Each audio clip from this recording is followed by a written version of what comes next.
Fala, mestre, tudo bem com vocês? Quem vos fala é o William Basaglia. Estou no segundo vídeo agora, mais interessante, a área de anestesia. Vamos resolver 20 questões aí da área de anestésio, residência do ano 2021. Vamos lá.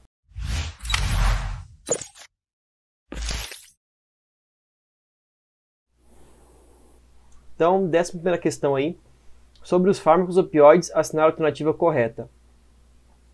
Letra A. Os opioides podem causar estimulação vagal bulbar que resulta em bradicardia. Sim, essa já está correta. Tá? A gente vê efeito de bradicardia aí, principalmente fentanil, morfina. A gente vê a frequência cardíaca baixar. Existem alguns opioides, né, que têm esses estímulos bem diminuídos, como por exemplo butorfanol, nalbufina, tá? Que são fármacos aí, opioides agonista e antagonista, que têm efeitos menos evidentes aí em relação ao cardiorrespiratório. Mas sim, de maneira geral, os opioides eles podem causar aí essa estimulação vagal bulbar, que resulta em frequência cardíaca mais baixa. Tá? Letra B. A bradicardia induzida pelos opioides não responde ao tratamento com fármacos anticolinérgicos. Esse anticolinérgico é, por exemplo, a atropina, tá, gente? A atropina a gente usa direto aí em casos de bradicardia, inclusive quando se usa os opioides. Tá? Então é sim um fármaco que responde aí a bradicardia induzida pelos opioides é sim responsiva aos anticolinérgicos, como por exemplo a atropina, uma vez que é a causa da apelação dos receptores opioides. Então essa aqui está errada. Letra C. Os opioides, quando administrados pela via espinhal, não afetam a função urodinâmica. Na verdade afetam sim, já, gente. Pode acontecer principalmente aí de, às vezes, retenção urinária, pode acontecer incontinência também. Então tem essas alterações urodinâmicas no paciente sim, tá? Principalmente quando se usa morfina peridural. Letra D. A administração de morfina em cães pode induzir vômito devido à ação direta sobre os receptores presentes no esfíncter esofágico inferior. Esse esfíncter esofágico inferior, que minha colega riscou aqui, é basicamente a cárdia, tá, gente? É o esfíncter cárdico. Deixa um pouco confusa a questão, porque fala esse esofágico inferior, mas está falando do cárdio aqui mesmo. Ele causa esse vômito, realmente os opioides aí, principalmente morfina, pode causar esse vômito, mas é por causa da estimulação do sistema nervoso, tá? Do centro do vômito, e não no esfíncter cárdio, tá? Esfíncter cárdico, causando relaxamento deste e assim refluxo do conteúdo gástrico. Não, então é do centro do vômito e não do esfíncter esofágico inferior ou esfíncter cárdico. Vou pular aqui para a questão 12 agora, não está na ordem certa aqui. Questão 12. Sobre os aparelhos de anestesia inalatória, assinale a alternativa correta. Letra A. Os circuitos de anestesia devem ser tão longos quanto práticos. Gente, não é legal ser longo, tá? Já vou avisando aqui, não é legal ser longo, não. Na verdade, é bom ser curto. Isso vai depender do paciente. E aqui tem paciente que é muito grande, a gente tem que usar uma traqueia que é realmente um pouquinho mais longa, que é um pouco mais grossa, mas não deve ser sempre tão longa assim quanto práticos, tá? Com diâmetro máximo nos condutos e o menor número de curvas e restrições no caminho do fluxo do gás. Isso aqui tá certo, mas a gente não espera, né, sempre ser longo assim, com diâmetros máximos, né? A gente coloca de acordo com o paciente. Se o paciente precisa de um diâmetro maior, a gente faz. Se o paciente precisa de um diâmetro menor, a gente usa ele. Então, nem sempre a gente procura esse caminho, tá? Letra B. Os circuitos anestésicos do sistema de reinalação conservam gás anestésico, oxigênio, calor e umidade, além de oferecer menor resistência à respiração quando comparado com o sistema sem reinalação. O sistema sem reinalação é basicamente o Baraca. E no sistema Baraca, que é unidirecional, inclusive, existe muito pouca resistência, porque o animal expira e já sai diretamente para a atmosfera essa expiração. Então ele não tem nenhuma resistência, nem na expiração, muito menos na inspiração, como tem um sistema de reinalação. O sistema de reinalação está com um circuito, né, circular, e esse circuito, às vezes, ele força um pouco ali na inspiração ou na expiração. Ele não consegue expirar porque tem uma certa resistência ali pelo fluxo. Já no baraca, no sistema sem inalação, não existe essa resistência, então o ar consegue sair facilmente. Tá? Então a letra A está incorreta, a letra B também está incorreta. Vamos para a letra C. Nos circuitos circulares de anestesia, os gases se movimentam de modo bidirecional. Gente, não, tá? Na verdade, ele é unidirecional. Unidirecional. Tá bom? Por quê? Bom, o sistema reinalatório, ele tem a ida, né? Vou desenhar as flechinhas ida. Aí o paciente está aqui. E aí tem a volta do gás carbônico para ser passada pela calçodada, né? E calçodada aqui bonitinho. E depois volta para o paciente. Esse aqui é um sistema unidirecional, circular. Então por isso que essa C está errada, tá? Uma vez que o ar é expirado, é reinalado após a passagem pelo canister e absorção de dióxido de carbono. Tá certo, só a única coisa que está errada aqui é o bidirecional. Na verdade, é unidirecional. Letra D. O balão reservatório disponibiliza mecanismo de ventilação assistida ou controlada, além de fornecer complacência ao sistema durante a respiração. A expiração. Então, está certa essa daqui. Tá? Questão 13. Sobre a anestesia regional em equinos, assinale a alternativa correta. Letra A. O canto lateral do olho e a parte lateral da pálpebra superior são insensibilizados pela administração, né, administrando-se anestésico local sobre o nervo supraorbitário.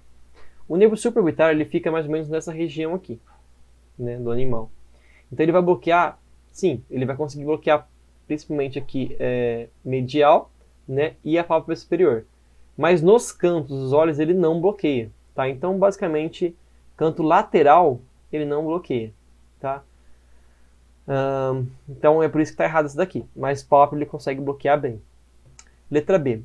A infiltração perineural do nervo infraorbitário insensibiliza toda a metade anterior do rosto, rostralmente ao forame infraorbitário. Bom, o forame infraorbitário é aquele do paciente que tem a maxila aqui, né, e tem a mandíbula.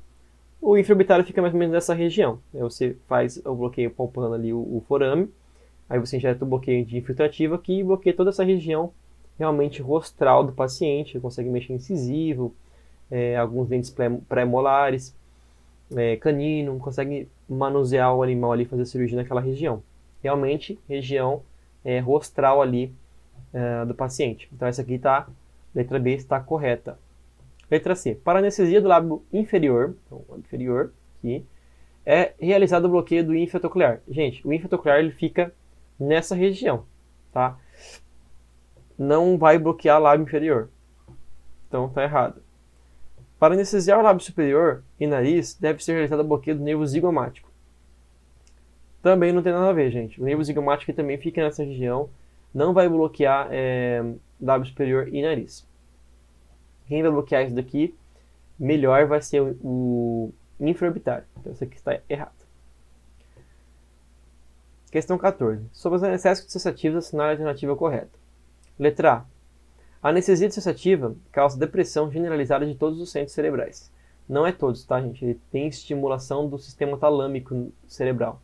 Então não são todos. Com bom relaxamento muscular e manutenção dos reflexos protetores. Essa questão está certa aqui, essa parte está certa. Lembrando que relaxamento muscular não é só anestesia dissociativa, tem que associar um benzodiazepínico, por exemplo. Então, essa aqui está errada. Letra B. A fenciclidina apresenta maior potência que a ketamina. Para quem não sabe, que fármaco é esse aqui? Esse fármaco ele era usado como anestesia dissociativa antes da ketamina. E sim, ele era mais potente. Ele é chamado de pó de... Como que é o nome? Eu esqueci agora. Pó... Fenciclidina. Deixa eu ver aqui. Eu esqueci o nome do pó. Vamos ver.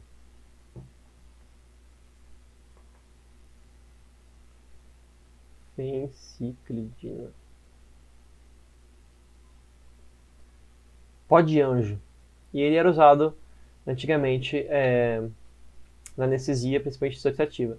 E aí ele se tornou ele é um fármaco mais potente, inclusive mais tóxico. Então por isso que começou a se usar a ketamina. Mas isso aqui está correta. Letra C. A analgesia produzida por anestésicos sedativos se dá apenas em sobredoses. Na verdade, ela se dá em subdoses. Tá? Geralmente, eu faço como dose analgésica de 0,6 a 1 miligrama quilo. Tá? Eu consigo fazer dose analgésica com ketamina. Então, na verdade, a dose mais baixa, né? Porque dose dissociativa é dose a partir de 4, 5, 6, 10, 15 eu posso fazer de dose dissociativa. Se eu fizer entre 1 a 3, eu posso excitar o animal, não é interessante fazer.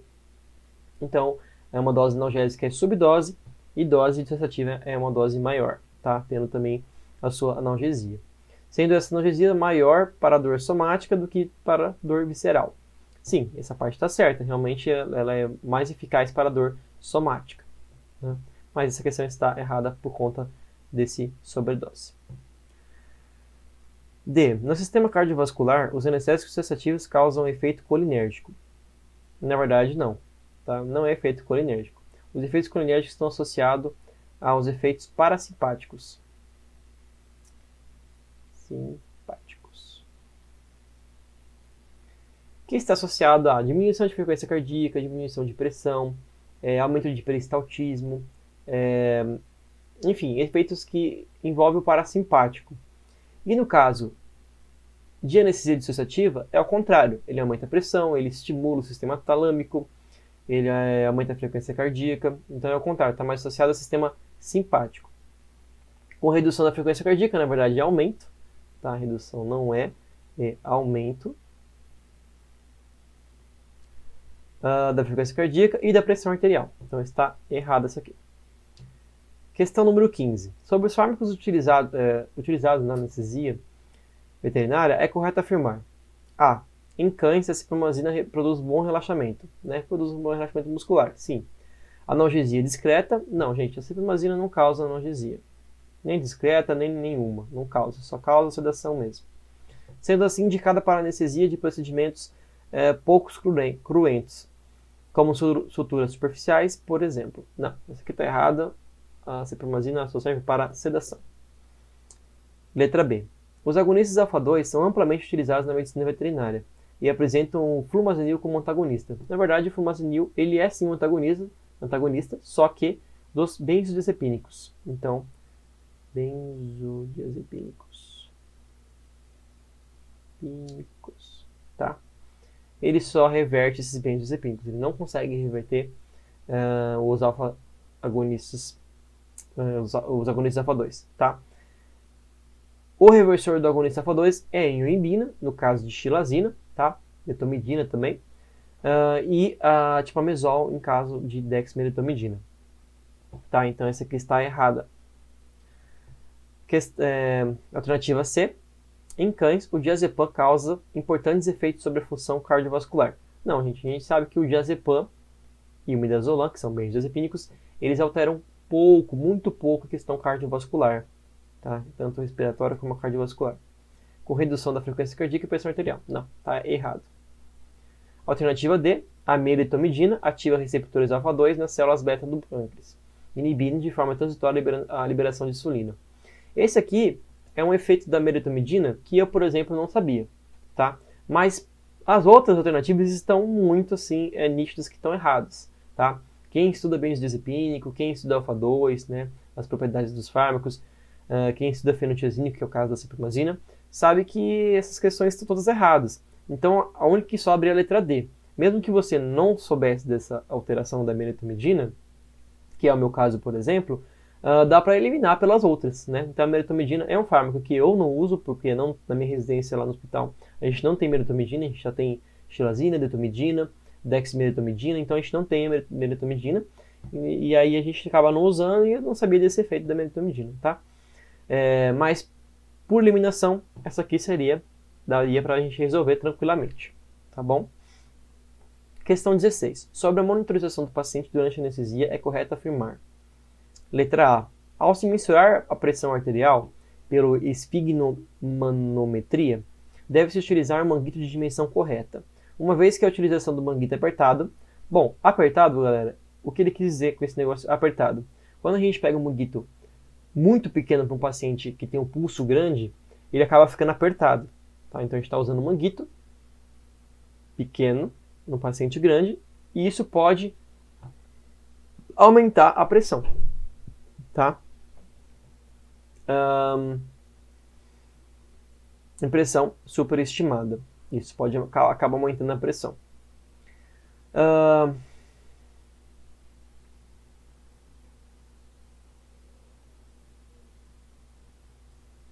Essa questão aqui, a questão 16, ela foi anulada. Vou falar os motivos. Teve essa questão, né, desse negócio do manguito, que deixou o pessoal com dúvida se era apertado, se era grande, se era pequeno. Então essa questão não foi muito clara. Então essa aqui ficou na dúvida se ela era certa ou se era correta. Se era certa ou errada, né? Então realmente, quando você usa um manguito pequeno, você acaba deixando o animal com uma pressão aumentada mais do que realmente é, tá? Então fica uma dúvida nessa questão A. Questão B. Tônus simpático excessivo pode ocorrer por estimulação faríngea, laríngea ou traqueal. Na verdade, não é tônus simpático que acontece, é o tônus vagal, tá? Vagal ou parasimpático, quando você estimula muito essa região, causando efeitos do parasimpático e, portanto, bradicardia, né? Aqueles efeitos que a gente vê, são os efeitos colinérgicos ou efeitos vagais do parasimpático. Então, essa questão está errada, a letra B.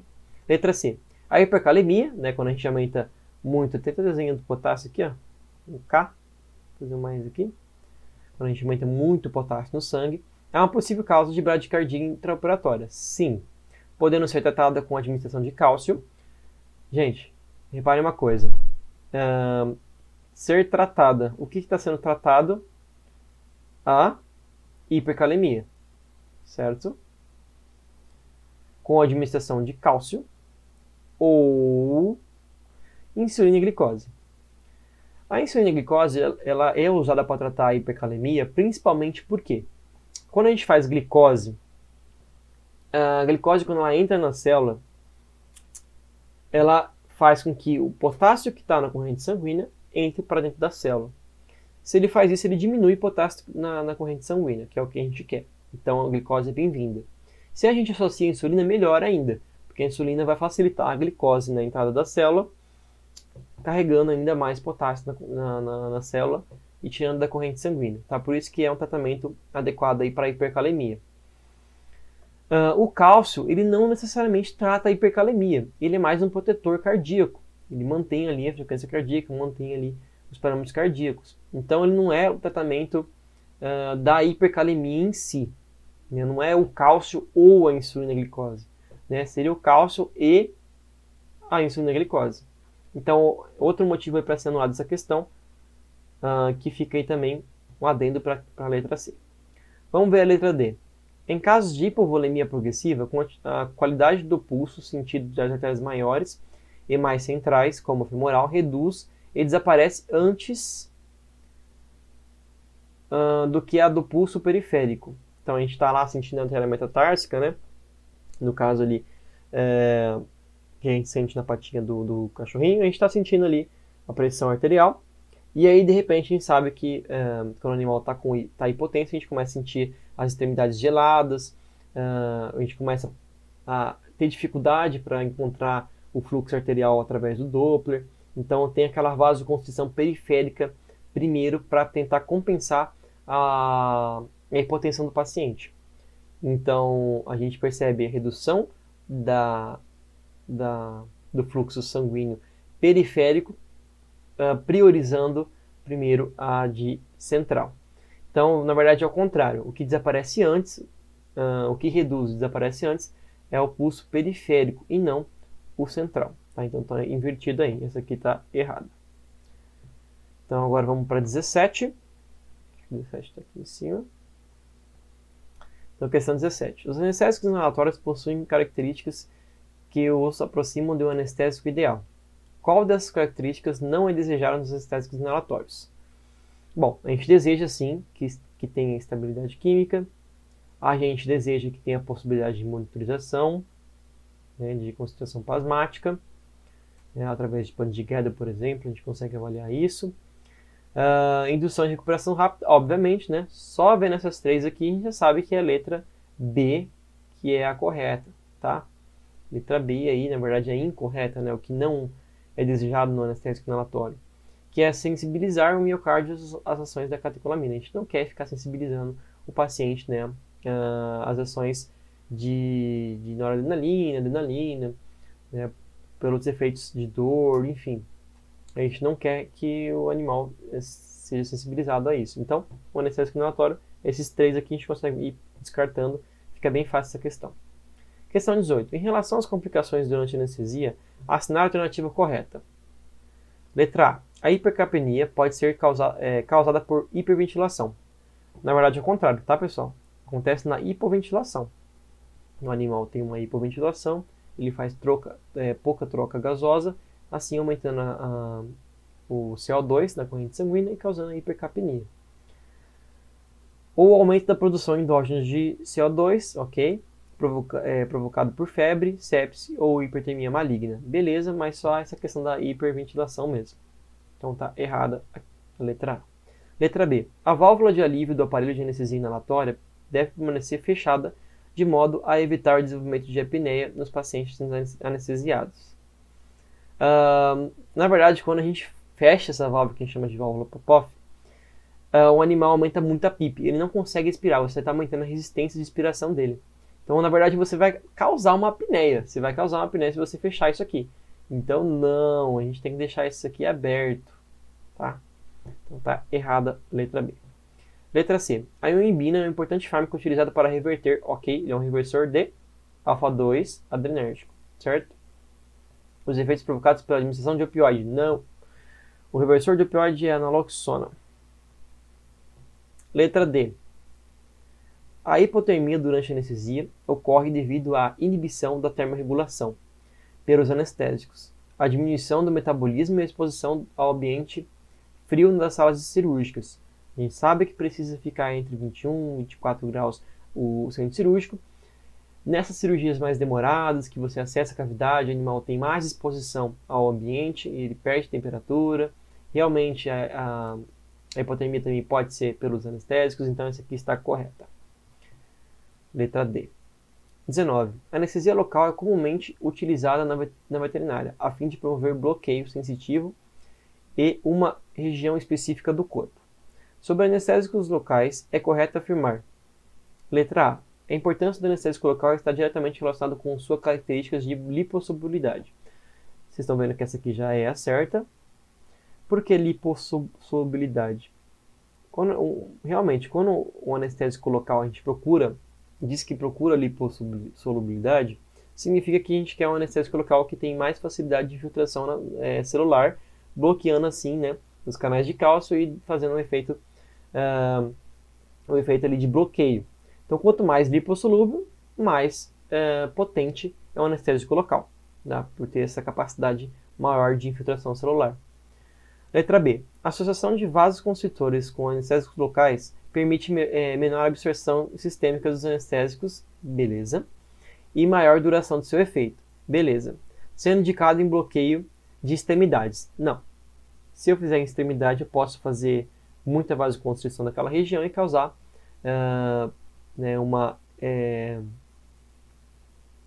não consegue ter uma perfusão naquele tecido e pode causar até necrose. Tá? Não é interessante fazer em extremidades, isso aqui está errada. Letra C. A lidocaína é um anestésico local de ação duradoura, 2 a 4 horas. Não, gente. A lidocaína ela dura aí 40 minutos até 1h30 no máximo. Tá? É cerca de 3 a 4 vezes mais potente que a bupivacaína. Na verdade é o contrário, a bupivacaína que é mais potente que a lidocaína. Letra D. É conhecida pelo seu efeito antiarrítmico. Sim, a lidocaína tem seu efeito antiarrítmico. E por não atravessar a barreira placentária. Ele atravessa sim a barreira placentária. Tá? Então, letra correta, letra A. Questão número 20. O método mais adequado para diagnosticar alterações no equilíbrio ácido-básico dos líquidos orgânicos é por meio da hemogasometria arterial. Beleza? Sobre a acidose metabólica, assinar a alternativa correta. Letra A. É manifestada pela acidemia com aumento absoluto ou relativo da concentração de bicarbonato. Não, não é bicarbonato. Quando você tem aumento da acidose, você tem uma diminuição de bicarbonato, que é a acidose metabólica. E também tem a acidose, né, acidemia, causada pela acidose respiratória, quando você tem um aumento de gás carbônico, CO2. Então, não tem nada a ver, questão errada, né? Não é a A. Letra D. Diarreia, hipovolemia e acidose diabética são algumas das etiologias associadas à acidose metabólica. Essa aqui está correta. Aumenta H+, né, diminui bicarbonato, então o animal tem uma acidose metabólica. Letra C. Dentre os mecanismos de compensação, a hiperventilação. Beleza, a hiperventilação vai facilitar, você vai, né, diminuir a quantidade de gás carbônico, portanto, você vai diminuir a acidose do sistema. Porém, você não diminui a excreção renal de hidrogênio, você na verdade aumenta. Então você tem que eliminar esse H+, do sangue. Então o rim vai, né, aumentar a excreção ali de hidrogênio no caso de acidose. Essa aqui está errado. Letra D. O tratamento de acidose metabólica deve consistir em melhorar a ventilação alveolar, sendo em alguns casos necessária a realização de intubação e traqueostomia. Bom, eu não vou olhar para o animal em acidose e vou falar, vamos cortar a garganta dele aí para a gente melhorar a acidose. Não, gente. E vai fazer o hemogaso, vai ver qual que é o motivo, né? Se for ventilação, a gente tenta melhorar a oxigenação dele. A gente não vai sair entubando o animal assim com o tratamento de acidose metabólica, tá? A gente pode principalmente fazer reposição de bicarbonato, né? Não tem necessidade de você ir fazendo a traqueostomia e entubando o animal. Questão 21. Em relação à anestesia em equinos com cólica, assinalar a alternativa correta. Letra A. Como a hipoventilação é tão comum em equinos em decúbito dorsal, com compressão do diafragma pela distensão gasosa ou fecal do trato gastrointestinal, é preferível começar com uma ventilação por pressão no início da anestesia, sendo que as diretrizes são de 10 respirações por minuto e um volume corrente suficiente para diminuir a PCO2 para menos de 50 mg por mercúrio. Essa aqui está correta, tá? Então, animais com cólica têm uma dilatação gástrica, uma dilatação intestinal muito grande, né? Principalmente esses animais que já estão crônicos. Vai entrar no centro cirúrgico, então existe toda aquela víscera empurrando o diafragma. E aí o animal vai ter dificuldade para respirar. Às vezes o animal até sadio tem dificuldade de respiração numa anestesia em decúbito dorsal, principalmente cavalo, pelo peso, né, do diafragma, tudo, pelas quantidades de víscera que tem abdominal. Imagina numa cólica. Então realmente, às vezes é preferível você já ir sair ventilando para evitar que aconteça a atelectasia, né, evitar que aconteçam as alterações pulmonares e manter o paciente durante a cirurgia. Então essa está correta. Letra B. A hipertensão induzida por vasodilatação atribuída ao agente inalatório pode ser parcialmente tratada pela redução da concentração do anestésico inalatório. Para começar aqui, hipertensão induzida por vasodilatação? Não. Você não tem uma hipertensão por vasodilatação, tá? O agente inalatório ele vai causar vasodilatação e vai diminuir a pressão, não aumentar. Realmente pode ser tratada por uma redução da concentração do anestésico inalatório, mas no caso de hipotensão. A adição de lidocaína pode possibilitar uma redução na dose do agente inalatório necessária para a anestesia, porém pode não levar à melhora da pressão arterial média. Gente, todo errado isso aqui. Quando o anestésico inalatório, que a gente usa muito isoflurona em cavalo, ele vai causar uma vasodilatação, vai diminuir a pressão. Aí você tem que diminuir o anestésico inalatório para ajudar, né, se for esse o motivo mesmo. E aí você pode associar outros fármacos juntos, né? Principalmente você pode associar a lidocaína. E aí, associando a lidocaína, você consegue diminuir o anestésico inalatório. E assim, né, você diminui o efeito da vasodilatação, melhorando a pressão. Tá? Mas não é necessariamente a lidocaína que vai melhorar a pressão. O que vai melhorar a pressão é a diminuição do anestésico inalatório. Tá bom? Então essa aqui está errada. Letra C. O uso da PIP com expansão do pulmão para reabrir inicialmente as áreas colapsadas do pulmão em equíneos em decúbito dorsal tem indicação, tá? É importantíssimo usar PIP num cavalo com cólica, em decúbito dorsal, muito tempo de cirurgia. Faz atelectasia por compressão. Então, se você aumenta a PIP durante a cirurgia, você faz recrutamento alveolar, que você precisa fazer. Então, sim, tem indicação. E está escrito aqui que não tem indicação. Então, essa aqui está errada. Letra D. O controle da dor pós-operatória consiste apenas na administração de AINES. Gente, não confie nesse negócio apenas, né? A administração de anti-inflamatórios não esteroidais, fármacos como opioides e anestésicos locais não podem ser utilizados. A gente usa direto, gente, opioide, fármaco opioide, né? Direto em pós, para analgesia. É a melhor coisa que tem. O paciente, às vezes a cirurgia é cruenta aí, né? Então, anti-inflamatório não é o suficiente. A gente tem que lançar mão de outros anestésicos, inclusive de bloqueios locais às vezes, tá? Então essa aqui está errada. Beleza? Vamos para 22 agora. Muitas questões hoje, hein? 22. Vamos falar sobre a CAM. Sobre a concentração alveolar mínima, ou CAM, marca a alternativa correta. Letra A. O valor da potência anestésica é diretamente proporcional ao coeficiente da solubilidade. Sangue e gás. Exemplo. Diretamente proporcional. Isso aqui não, gente. É quanto maior a sua coeficiente de solubilidade. Então, quanto maior seu coeficiente de solubilidade e gás, menor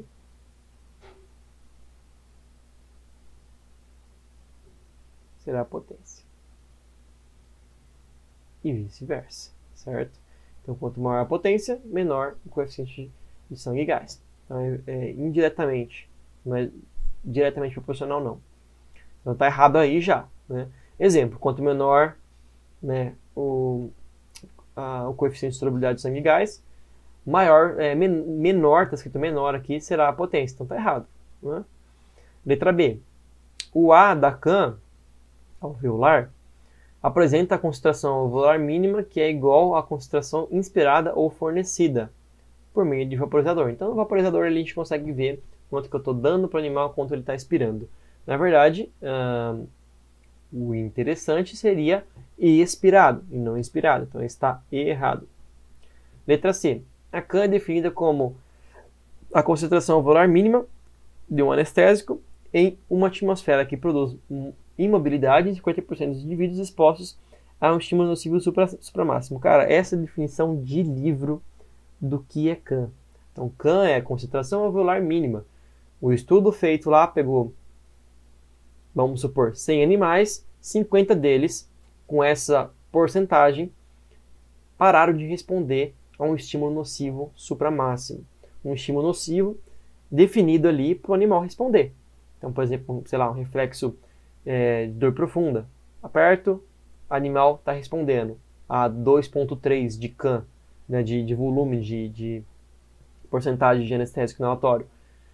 Faço 2,4, ele parou de sentir. Então, se 50% daqueles cães pararam de responder aquela porcentagem de volume de gás, então quer dizer que aquela é a CAM, para cães, nesse caso, da anestesia inalatória. Então, essa aqui realmente é a definição de livro da CAM. Letra D. O valor mais apropriado da concentração alveolar dos gases é dado pela análise do ar inspirado medido pela análise de gases. A mesma coisa daqui, gente. Aqui fala que é inspirada, né? Aqui também fala que é inspirada, é a mesma coisa. O certo seria expirada. Então, essa aqui está errada. Questão 23. O coeficiente de solubilidade sangue e gás, de novo, né, é uma propriedade físico-química dos anestésicos inalatórios que está relacionada com a velocidade de indução e principalmente a recuperação anestésica. Realmente está associado, né? Em relação à frase acima, a recuperação da anestesia em cães será mais rápida quando for empregado o agente inalatório. Então, qual desses daqui que o paciente vai acordar mais rápido?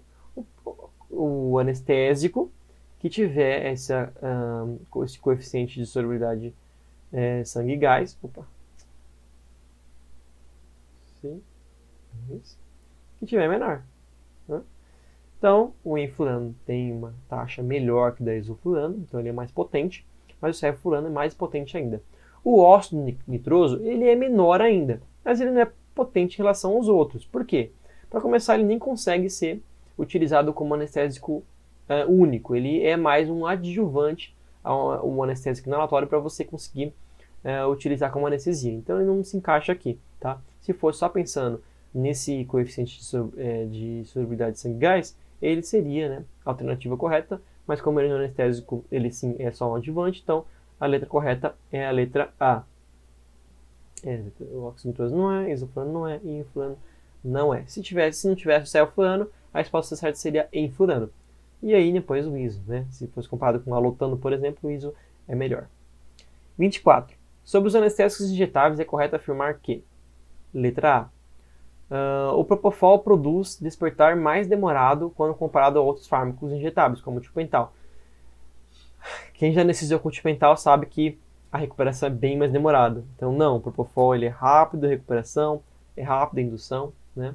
Letra B, a injeção intravenosa de Propofol, de novo, né? Resulta em depressão rápida do sistema nervoso central com rápida indução de anestesia. E quem usa Propofol sabe que essa aqui é a correta. Letra C. A ketamina exerce efeito inotrópico cardíaco positivo. Para começar, não é positivo. Por incrível que pareça, é negativo. Só pesquisar aí e vocês verão que é negativo. Apesar de ele ter os efeitos simpáticos, né, de uma maneira geral do animal, ele não causa efeito inotrópico positivo. Ele não aumenta a contratilidade, ele aumenta a frequência, né? Ele aumenta a frequência cardíaca, ele aumenta a vasoconstrição, ele aumenta a pressão, aumenta a pique. Então, assim, mas no coração ele tem efeito inotrópico cardíaco negativo. Só que pelo sistema talâmico, excitação do sistema nervoso central, ele acaba sobressaindo, né? Então ele acaba fazendo, na verdade, o oposto, aumenta a frequência cardíaca, aumenta o débito cardíaco, que seria ao contrário do efeito dele direto, que é o inotrópico cardíaco negativo. Só uma observação, quando ele tem esse efeito inotrópico negativo cardíaco, diminuindo a contratilidade, um efeito compensatório do coração é aumentar a frequência. Então tá outro motivo aí para aumentar a frequência cardíaca nos casos de uso de ketamina, tá bom? Lembrando da fórmula, vamos lembrar da fórmula que todo anestesista deve saber. Pressão arterial é igual a débito cardíaco vezes resistência periférica, né? E dentro desse débito cardíaco é frequência cardíaca vezes volume sistólico.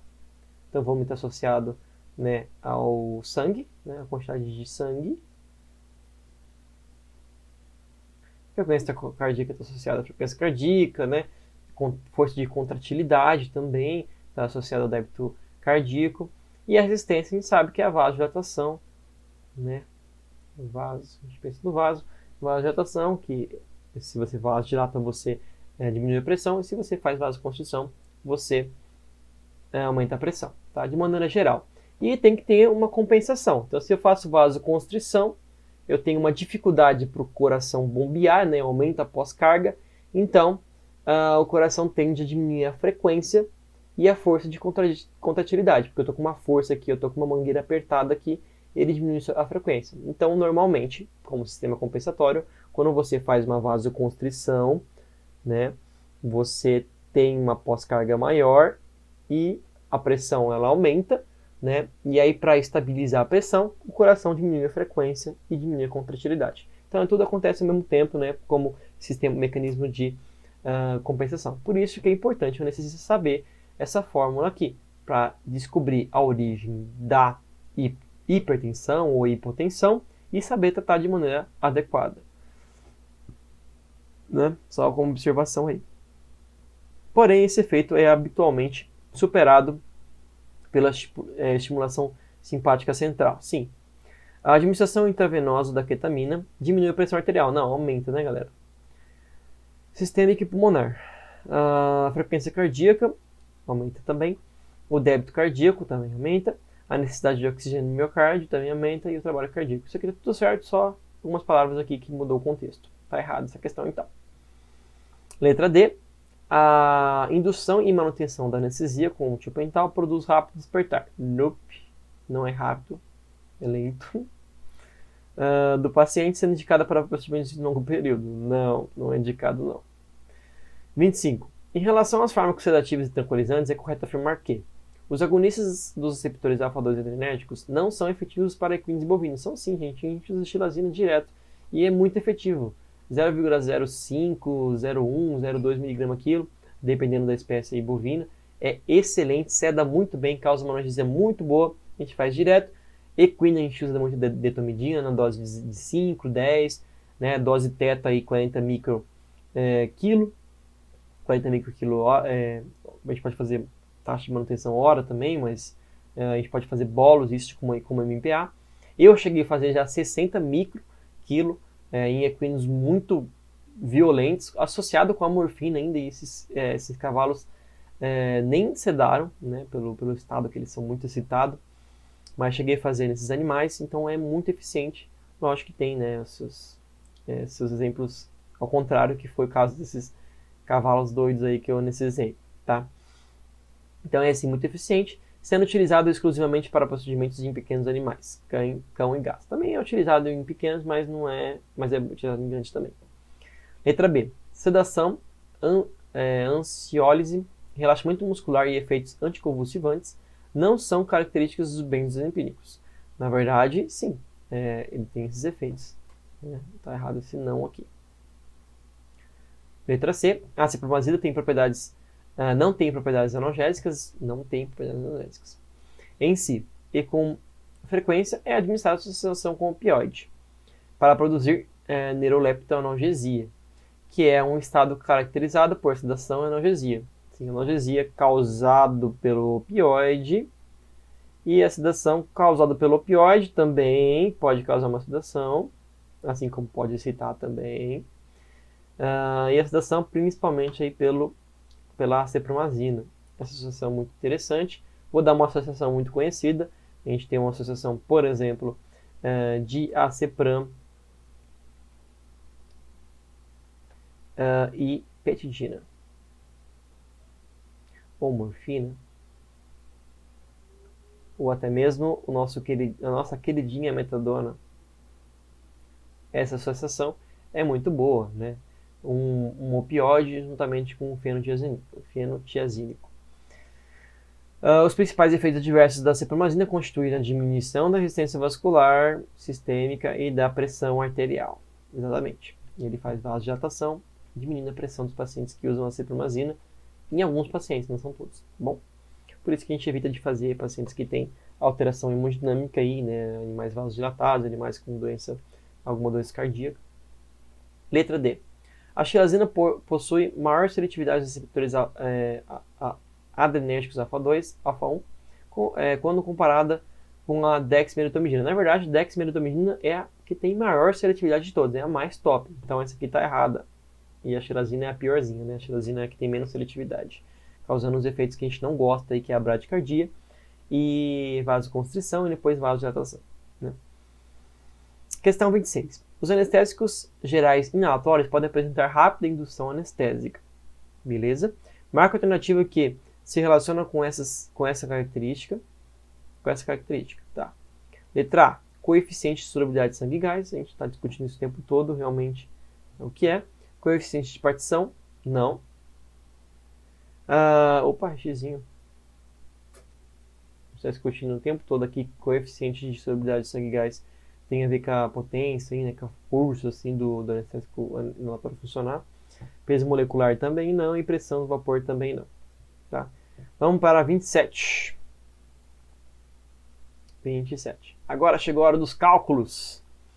Um pastor alemão de 40 quilos será submetido à cirurgia para a retirada do nódulo aderido em musculatura na região torácica. Para a medicação para-anestésica, será utilizada a cipromazina 0,2% na dose de 0,03 mg quilo. Então vamos lá. Um bicho de 40 quilos. Então, um bicho de 40 quilos. Eu vou usar a dose de 0,03 miligramas quilo. E ele é 0,2%, ou seja, ele é 2 miligramas ml, certo? Então, vamos fazer o cálculo. Peso vezes dose dividido pela concentração.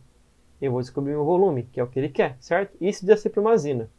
Então, vamos calcular aí 40 vezes 0,03 dividido por 2. Eu não vou calcular aqui que eu tô... Esse vídeo está quase dando 1 hora. Fazendo esse cálculo, eu chego que 40 vezes 0,03 dá 1,2. Dividido por 2, eu tenho 0,6 ml de Acepram. Beleza? Vamos ver aqui. 0,6, 0,6, 0,6. Tenho 3 questões aqui, tá? Lembrando, essa questão foi anulada porque tem 2 questões certas. 2 questões certas, 2 questões iguais, tá? Então foi anulada por conta disso. Vamos calcular do mesmo jeito. Beleza, descobrimos a cipromazina através da fórmula. Beleza, vou deixar o peso aqui e a fórmula. Ixi, saiu tudo o cálculo da menina aqui. Pera aí. Vou apagar o cálculo da menina aqui. Vou apagar as coisas aqui. Pega tudo. Tá. Consigo apagar aqui.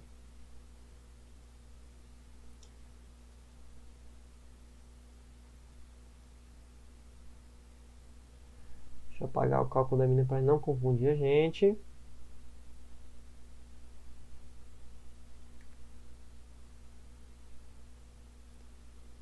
Vamos lá.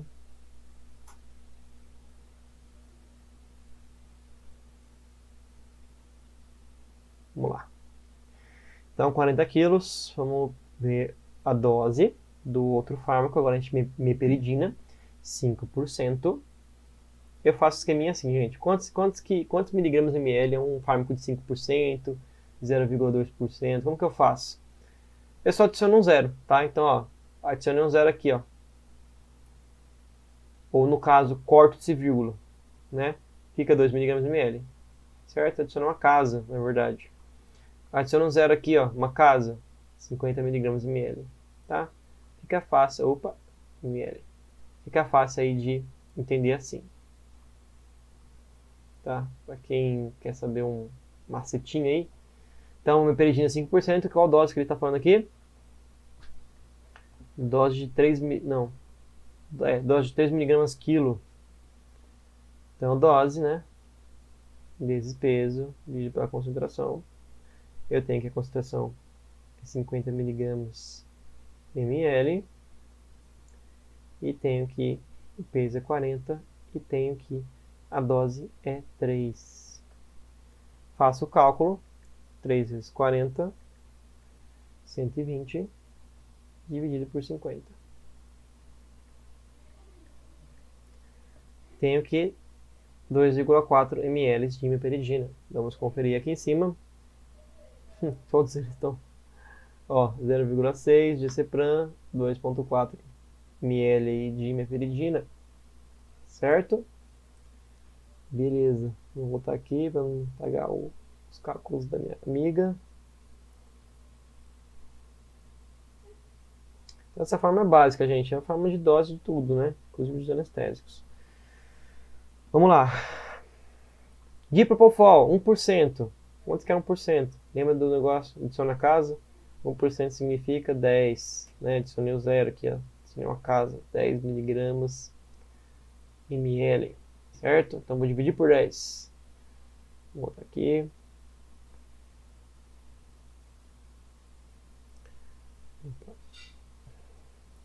Então, 1%. Qual que é a dose? 3 miligramas quilo.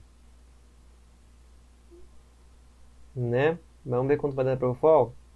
40, né? Então, dose vezes peso, ou peso vezes dose, né? Por concentração. Então, 40, né? Que é o peso, vezes a dose, que é 3, dividido por 10. 40 vezes 3, 120, dividido por 10, 12 ml. Quanto que deu 12 aqui? Aqui deu 12, aqui deu 12. 2.4, 2.4, 0,6, 0,6. Tá? Então sabemos que ou é letra A ou letra C. No último aqui deu mesma coisa, tá, gente? Então já aí dá para saber. Eu tentaria as duas aí e ia chegar na resposta certa. Foi anulada essa questão, né? Uma questão simples de resolver e foi anulada, infelizmente. Então vamos calcular o fentanil. Mesma coisa, fentanil, 0,05 mg por ml. A dose é microgramas, então vamos transformar a concentração em microgramas ml, tá? Então você está falando miligramas ml aqui, vamos transformar em microgramas? Como que a gente faz isso? Deixa eu só deixar aqui.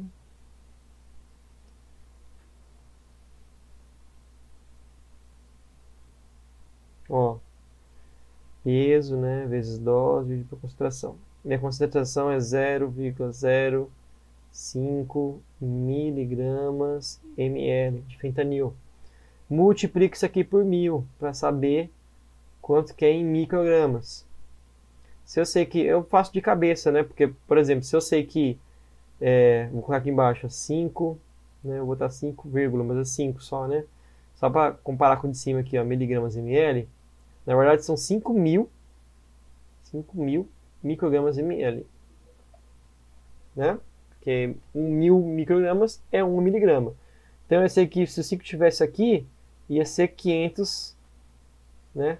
Se o 5 fosse assim, ó, no miligrama, ia ser 500 microgramas. Então se ele está aqui, eu sei que ele é 50 microgramas ml.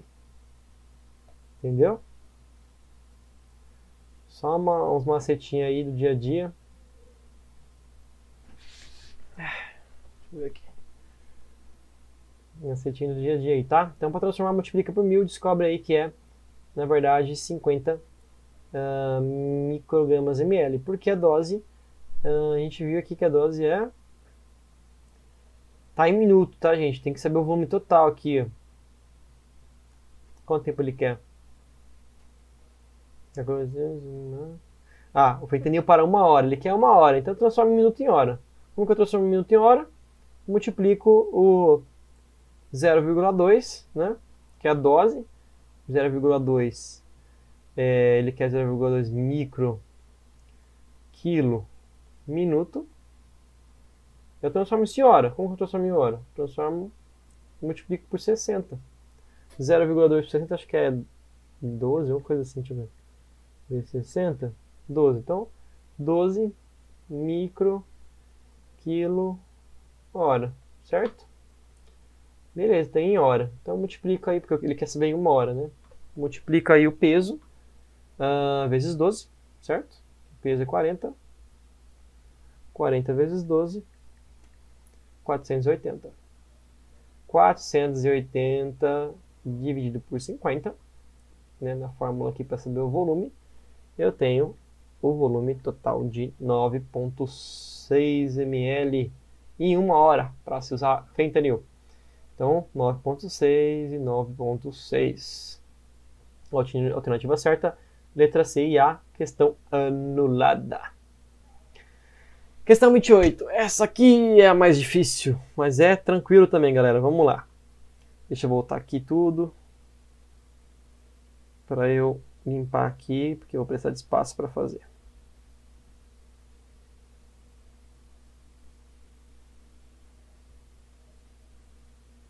Vamos lá. Consigo mais, ter que apagar aqui na raça aqui, ó. Ai, Deus. Complica a minha vida aqui o negócio. Sai daqui. Sai. Bom, vamos lá, galera. Esse aqui é mais chatinho, hein? Mas é tranquilo também de resolver. Você tem um raciocínio aí. E eu vou mostrar o meu raciocínio, que eu acho mais fácil, mas aí existem outras formas de calcular esse próximo aí. Vou botar lápis preto aqui. Tá, vamos lá. Ele quer aqui gota minuto.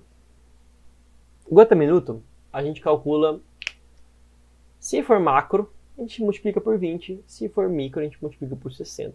Ele botou aqui, ó, que é macro. Então, 1 ml significa 20 gotas. Você pode fazer regra de 3, você pode fazer o que você quiser aí para descobrir, né, no final, a resposta. Eu simplesmente multiplico por 20, porque eu sei que 1 ml é 20, na regra de 3 ele acaba multiplicando o valor por 20 mesmo. Mas vamos chegar lá, calma aí. Um anestesista irá administrar uma infusão intravenosa contínua de remifentanil em uma cadela de 15 kg. Então a gente já tem o peso aqui, ó. 15 kg. Que será submetida a uma mastectomia unilateral. Para a infusão, o anestesista diluiu o conteúdo do frasco de 2 mg de remifentanil em solução fisiológica, NaCl, obtendo uma solução para infusão de remifentanil com volume final de 250. Então o cara foi lá, pegou um frasco ali de 250 e jogou lá o pó, né, o pó de 2 mg de remifentanil, né, dando um total de 250 ml. Ele quer saber essa concentração nova, né? A gente precisa dessa concentração nova. A gente não sabe a concentração, a gente sabe a concentração em pó, 2 mg. Só que se ele jogou em 250 ml, quantos miligramas eu tenho ali por ml? Sendo que a dose, a gente tem que procurar peso, dose e concentração. Concentração eu vou calcular, porque ele jogou 2 mg dentro de 250, eu vou calcular ainda. Eu tenho peso, vou calcular a dose, vou calcular a concentração e eu tenho a dose também. A dose ele está me dando que é 0,4 microgramas quilo minuto. Então, eu preciso transformar a minha concentração em micro, porque minha dose é em micro, certo? Então, vamos lá, vamos descobrir a concentração? Eu tenho peso. Então, ó, fórmula, peso vezes dose dividido pela concentração. Vamos calcular a concentração agora, tá? Como que eu calculo a concentração? Eu tenho 2 miligramas, significa que eu tenho 2.000 microgramas, certo? 2 miligramas é a mesma coisa que 2.000 microgramas. Eu tenho esse pozinho aqui, tem esse pó. Vou jogar ele lá dentro de 250 ml. Joguei numa solução de 250 ml. Então, eu simplesmente divido 2.000 microgramas por 250 ml. Corto. Esse resultado aqui vai dar 2.000 dividido por 250, 8. Tá? Dá 8. Como que eu posso calcular isso de forma mais rápida? Se eu tenho aqui 250 vezes 4, dá 1.000, né? Fácil o cálculo aí. 50 vezes 4 dá 1.000. Então eu sei que o dobro, né? O dobro aí. 4 vezes 4. O dobro multiplicado por 8. 8. Eu tenho que é 2.000, certo? Enfim, para não confundir vocês aí, deixa eu voltar. Mas vocês entenderam, né? Então 2.000 microgramas dividido por 250 dá 8. Ou seja, minha nova concentração, deixa eu botar aqui, minha nova concentração é 8 microgramas ml, certo? Porque eu joguei lá os 2.000 microgramas em 250 ml. Se eu divido um pelo outro, eu tenho que cada 1 ml eu tenho 8 microgramas, certo? A cada 1 ml, ou seja, 8 microgramas ml, certo? Então tem concentração. Ótimo, olha, vamos jogar na fórmula. 15 vezes dose dividido pela concentração. Aqui que está a questão, o X da questão. Para facilitar a minha vida, eu calculo em hora. A dose que o professor que fez a prova aqui, ele colocou em minuto. Vamos transformar em hora isso aqui, porque eu vou ter que fazer cálculo de minuto, né? 0,4 vezes o... Enfim, para facilitar a minha vida, eu faço o cálculo por hora. Então vamos transformar esse microgramas quilo minuto em microgramas quilo hora. Como que eu faço isso? Multiplico por 60. Pego esse valorzinho aqui, 0,4, multiplico por 60. Certo? Multiplico por 60. Então vamos multiplicar 0,4 por 60 para a gente descobrir a dose, né? Então dose 0,4 vezes 60. 0,4 é o quê? 0,4 é o 0,4 microgramas quilo minuto. Eu quero 0,4, né? Eu quero microgramas, algum valor microgramas, quilo, hora. Para saber isso, eu multiplico por 60. Então, 0,4 vezes 60, eu tenho que 24 microgramas quilo hora, que é a mesma coisa que 0,4 microgramas quilo minuto, tá? Então assim eu consigo trabalhar aí com um número maior, um número inteiro, 24 microgramas quilo hora. Vamos jogar na fórmula, 15 vezes o peso, né? 15 vezes o dose, que é 24, né, em hora, dividido por 8. Quanto que dá esse valor? 15 vezes 24, 360, dividido por 8, 45.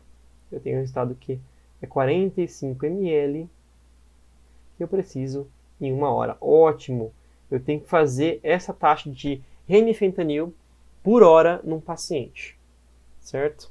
O problema é que ele quer em gota. Então eu tenho que transformar esse ml hora em gota minuto. Ele não quer nem segundo, ele quer minuto. Eu vou calcular os dois para vocês. É muito simples depois que eu consigo hora. Ó.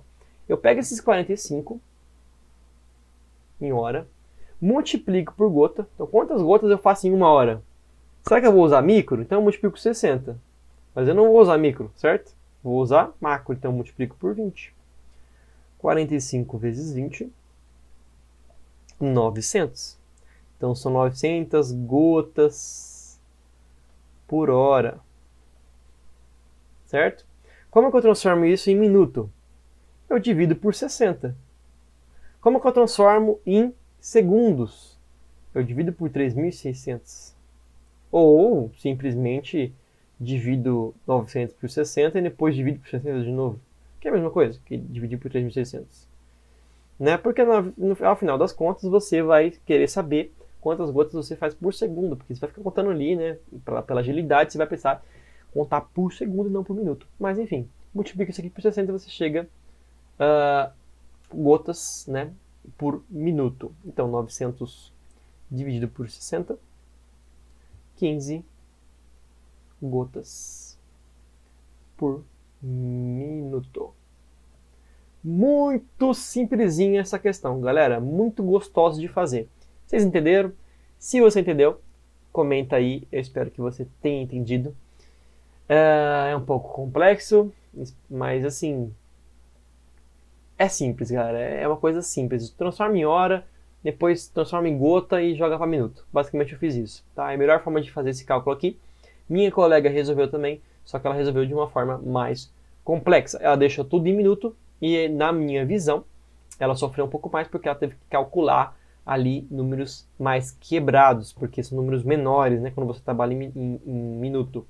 Quando você joga para hora, você trabalha com números mais inteiros e aí você pode, no final, você pode converter em gotas lá em minuto. Aí você joga lá para baixo o valor, certo? Foi isso basicamente que eu fiz. Então, alternativa correta, letra C, 15 gotinhas por minuto. Beleza? Questão 29.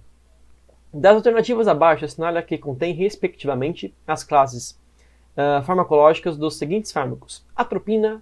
Então, atropina, gente, qual que é a atropina? Anticolinérgico. Anticolinérgico. Nossa, que letra feia. Anticolinérgico. Ele vai inibir ali a ação da acetilcolina. E o que é acetilcolina? A acetilcolina é o principal neurotransmissor do parasimpático. Então ele inibe o parasimpático, estimulando o sistema simpático, ou seja, ele causa aumento de frequência cardíaca principalmente, diminuição da salivação, enfim, tudo que você imaginar, diminuição da motilidade intestinal. Então ele é um anticolinérgico. A cepromazina é o quê? Fenotiazínico. Fenotiazínico. Meu Deus, letra feia. É um fenotiazínico. Diazepam é um benzodiazepínico. Benzodiazepínico. Morfina. Morfina, gente, pelo amor de Deus, quem não sabe o que é morfina, né? opioide. Detomedina é um alfa-2 agonista. Qual que se classifica aqui? Esse aqui. Cara, essa questão de graça. Se você quer estudar para anestésio, com certeza você estudou essas classes de fármacos, questão de graça. Última questão, questão 30. Um cão SRD, né, sem raça definida, apresenta dor intensa por causa de uma fratura pélvica. Foi realizado morfina pela via intramuscular e observou-se que esse paciente apresentou grave depressão respiratória. Sim, pode acontecer. Aconteceu comigo já. Bradicardia, pode acontecer. Tá? Mucosa pálida, pode acontecer, principalmente por causa da hipotensão. Tá bom? Ou, às vezes, até um sistema compensatório de vasoconstrição periférica. E depressão de consciência, também pode acontecer pelo efeito sedativo da morfina. Essas alterações foram acarretadas devido ao erro na dose de morfina. Pode acontecer até na dose terapêutica, tá, gente? Dentre os fármacos abaixo, depende muito da fisiologia do paciente, né, que pode acontecer com ele. Dentre os fármacos abaixo, assinale a alternativa que contenha um fármaco que possibilite a reversão desses efeitos. Eu falei lá em cima, qual que... Eu vou até mudar a lapiseira aqui, ó. Qual que é? É a naloxona reversor da nossos queridos opioides. Tá bom? Dobutamina nada a ver. Dobutamina é um vasoativo, né? Inotrópico positivo, cronotrópico positivo, aumenta ali, né, a contratilidade e frequência cardíaca, tá? Então, o certo é a naloxona. O reversor, esse aqui também de graça, tá? De graça, como reversor de opioides. Vamos voltar aqui à transição.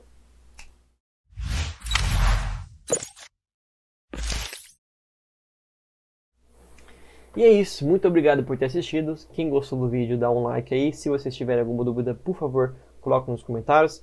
Eu acredito que esse vídeo eu falei um pouco rápido, mas é porque realmente eu estou um pouco sem tempo. Já tem 1 hora de vídeo, eu queria fazer um vídeo mais rápido. Espero que vocês tenham gostado, tá? Quem gostou, dá um like. Quem não é inscrito no canal, por favor, se inscreve aí para dar uma força aí no canal. É muito difícil fazer esses vídeos, parece fácil, mas estou pegando um pouco de tempo que eu tenho aqui, né? Que eu estou fazendo residência e aí eu só tenho a noite para fazer os vídeos e final de semana, né? E tenho que estudar também esses assuntos, porque teve muita coisa aqui que eu não lembrava. Então, se por acaso vocês tiverem alguma dúvida, comenta aí, tá bom? Se gostou do vídeo também pode comentar aí, tá bom? Muito obrigado e tchau!